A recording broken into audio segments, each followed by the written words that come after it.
ನಮಸ್ತೆ ಎಲ್ಲರಿಗೂ, welcome back to my channel. ನಾನು ಶಾಲಿ. ಇವತ್ತು ಗುರುವಾರ ಅಂದರೆ ಈ ವರ್ಷದ ಕೊನೆಯ ಏಕಾದಶಿ ಅಂತಲೇ ಹೇಳ್ಬೋದು.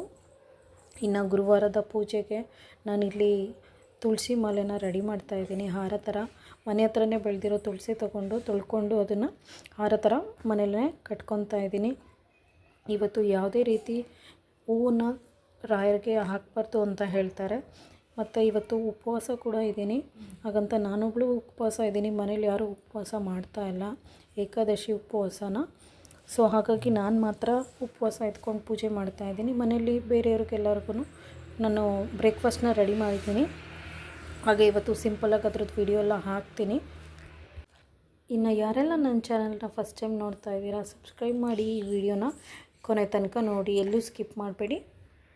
ಬ್ರಾಹ್ಮಣಿ ಮುಹೂರ್ತದಲ್ಲಿ ನಂಗೆ ಪೂಜೆ ಮಾಡೋಕ್ಕಾಗಿಲ್ಲ. ಸೊ ಹಾಗಾಗಿ 8 ಗಂಟೆ ಒಳಗಡೆ ನಾನು ಪೂಜೆ ಮಾಡ್ಕೊಂಡಿದ್ದೀನಿ. ಈಗ ತುಳಸಿ ಹಾರನ ಕಟ್ಟಾಗಿದೆ. ನಾನು ಹೇಗೆ ಕಟ್ಟಿದ್ದೀನಿ ಅಂತ ತೋರಿಸ್ತೀನಿ ಬನ್ನಿ. ಈ ಥರ ಮನೆಯಲ್ಲೇ ಸಿಂಪಲಾಗಿ ಕಟ್ಕೊಂಡಿದ್ದೀನಿ. ತುಳಸಿ ಇತ್ತು ಅಂತ ಹೇಳ್ಬಿಟ್ಟು ಕಟ್ಕೊಂಡಿದ್ದೀನಿ. ಇವತ್ತಿನ ಅಲಂಕಾರನೂ ತೋರಿಸ್ತೀನಿ. ಇವತ್ತು ರಾಘವೇಂದ್ರ ಸ್ವಾಮಿಗೆ ಇವತ್ತು ಫೋಟೋ ಒರೆಸಿ ಕ್ಲೀನ್ ಮಾಡಿ, ಅರಿಶಿನ ಕುಂಕುಮ ಇಡೋಂಗಿಲ್ಲ, ಬರೀ ಗಂಧ ಹಚ್ಚಿ ಯಾವುದೇ ರೀತಿ ಹೂವನ್ನು ಕೂಡ ಇಡೋಂಗಿಲ್ಲ ಅವರಿಗೆ. ಮತ್ತು ನೈವೇದ್ಯನೂ ಕೂಡ ಇಡೋಂಗಿಲ್ಲ ಅಂತ ಹೇಳ್ತಾರೆ. ಯಾಕಂದರೆ ಅವರು ನಿರ್ಜಲ ಉಪವಾಸ ಮಾಡಿ ಮತ್ತು ಧ್ಯಾನ ಮಾಡ್ತಾರೆ ಅಂತ ಹೇಳ್ತಾರೆ. ಅಂದರೆ ನೀರು ಕುಡಿದೇ ಸಹ ಹಾಲು ಹಣ್ಣು ಯಾವುದೇ ರೀತಿ ನಾವು ನೈವೇದ್ಯಕ್ಕೆ ಇಡಬಾರ್ದು, ನೀರೂ ಕೂಡ ಇಡಬಾರ್ದು ಅಂತ ಹೇಳ್ತಾರೆ. ಸೊ ಹಾಗಾಗಿ ನಾನಿವತ್ತು ತುಳಸಿ ಒಂದು ಬಿಟ್ಟರೆ ಇನ್ನೇನೂ ಇಟ್ಟಿಲ್ಲ. ನಾನು ಅದೇ ಥರ ನೀರು ಮಾತ್ರ ಕುಡಿದಿದ್ದೀನಿ ಅಷ್ಟೇ. ನಾನು ಅದೇ ಥರ ಉಪವಾಸ ಮಾಡ್ತಾಯಿದ್ದೀನಿ.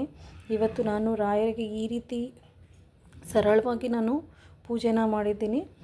ನೀವು ನೋಡಿ, ರಾಯರು ಎಲ್ಲರಿಗೂ ಒಳ್ಳೇದು ಮಾಡಲಿ. ಮುಂದಿನ ವರ್ಷ ಬರೋ ವರ್ಷ ನೀವು ಕಂಡಂಥ ಕನಸೆಲ್ಲ ನನಸಾಗಲಿ ಅಂತ ಕೇಳ್ಕೊತೀನಿ. ರಾಯರೆಲ್ಲರಿಗೂ ಒಳ್ಳೇದು ಮಾಡಲಿ. ಇನ್ನು ಹಾಗೆ ಮನೆಯವರಿಗೋಸ್ಕರ ನಾನು ಇಲ್ಲಿ ಶಾವಿಗೆ ಬಾತ್ ಮಾಡ್ತಾಯಿದ್ದೆ. 1-2 ಟೇಬಲ್ ಸ್ಪೂನ್ ಎಣ್ಣೆ ಹಾಕಿ ಅದಕ್ಕೆ ಕಡಲೆಬೇಳೆ 1 ಟೇಬಲ್ ಸ್ಪೂನ್ ಹಾಕಿದ್ದೀನಿ. ಬಟಾಣಿ ಮತ್ತು ಕ್ಯಾರೆಟ್ನ ಸ್ವಲ್ಪ ಒಂದು 10 ನಿಮಿಷ ಸಣ್ಣದಾಗಿ ಕಟ್ ಮಾಡ್ಕೊಂಡು ಬೇಯಿಸಿಟ್ಕೊಂಡಿದ್ದೀನಿ.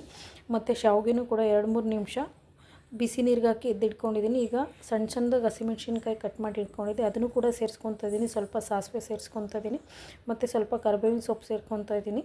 ಸೇರಿಸ್ಕೊಂಡು ಎರಡನ್ನೂ 1-2 ನಿಮಿಷ ಫ್ರೈ ಮಾಡಿಕೊಂಡು ಈಗ ಕ್ಯಾಪ್ಸಿಕಮ್ನ ಸೇರಿಸ್ಕೊತಾ ಇದ್ದೀನಿ. ಕ್ಯಾಪ್ಸಿಕಮ್ನ ಹಾಕ್ಕೊಂಡು 1-2-3 ನಿಮಿಷ ಫ್ರೈ ಮಾಡ್ತೀನಿ. ಅದು ಸ್ವಲ್ಪ ಬೆಂದಂಗಾಗಲಿ. ಸ್ವಲ್ಪ ನಾನು ತರಕಾರಿ ಬೇಯಿಸ್ಬೇಕಾದ್ರೆ ಉಪ್ಪು ಹಾಕಿರಲಿಲ್ಲ, ಹಾಗೇ ಬೇಯಿಸ್ಕೊಂಡಿದ್ದೆ. ಈಗ ಸ್ವಲ್ಪ ಇದನ್ನು ಬೇಯಿಸ್ಕೊತಾ ಇದ್ದೀನಿ. 2-3 ನಿಮಿಷ ಇದು ಚೆನ್ನಾಗಿ ಫ್ರೈ ಆಗಲಿ. ಈಗ ಬೆಂದಂಗಾಗಿದೆ. ಈಗ ತರಕಾರಿ ಸೇರಿಸ್ಕೊತಾ ಇದ್ದೀನಿ. 2-3 ನಿಮಿಷ ಅಷ್ಟೇ ನಾನು ಬೇಯಿಸ್ಕೊಂಡಿರೋದು ತರಕಾರಿನ.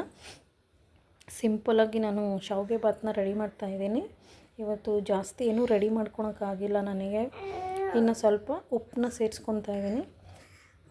ಉಪ್ಪನ್ನ ಹಾಕ್ಕೊಂಡು ಚೆನ್ನಾಗಿ ಮಿಕ್ಸ್ ಮಾಡಿ 2-3 ನಿಮಿಷ ಬಿಟ್ಟು ನಾವೇನು ಬೇಯಿಸ್ಕೊಂಡಿದ್ವಲ್ಲ ಶಾವಿಗೆನ, ಆ ಶಾವಿಗೆನ ಕೂಡ ಇದಕ್ಕೆ ಸೇರಿಸ್ಕೊತಾ ಇದ್ದೀನಿ.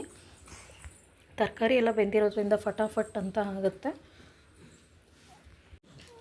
ಶಾವಿಗೆ ರೆಸಿಪಿನ ನಾನು ಮುಂಚಿನ ವೀಡಿಯೋದಲ್ಲಿ ಕೂಡ ತೋರಿಸಿದ್ದೀನಿ. ಯಾರಿಗಾದರೂ ಬೇಕಾದರೆ ಇನ್ ಡೀಟೇಲಾಗಿ ನಾನು ಲಾಸ್ಟ್ ವೀಡಿಯೋಸ್ಗಳಲ್ಲಿ ಚೆಕ್ ಮಾಡಿ ಅಂತಲೇ ಹೇಳ್ತೀನಿ. ಈಗ ಶಾವಿಗೆನ ಸೇರಿಸ್ಕೊತಾ ಇದ್ದೀನಿ. ಸೇರಿಸ್ಕೊಂಡು 2-3 ನಿಮಿಷ ಸ್ವಲ್ಪ ಬಾಡಿಸ್ಕೊಂಡ್ರೆ ಸಾಕು. ಬೇಗ ಆ್ಯಂಡ್ ಕ್ವಿಕ್ಕಾಗಿ ಆಗುತ್ತೆ ಅಂತಲೇ ಹೇಳ್ತೀನಿ. ಫಾಸ್ಟ್ ರೆಸಿಪಿ ಅಂತಲೇ ಹೇಳ್ತೀನಿ. ಚೆನ್ನಾಗಿ ಎಲ್ಲ ಕಡೆನೂ ಮಿಕ್ಸ್ ಮಾಡಿ ತಳದಿಂದ ನೋಡಿ, ಸ್ವಲ್ಪ ಉಪ್ಪು ಕಡಿಮೆ ಅನಿಸಿದ್ರೆ ಸ್ವಲ್ಪ ಉಪ್ಪು ಸೇರಿಸಿ ಅಂತ ಹೇಳ್ತೀನಿ.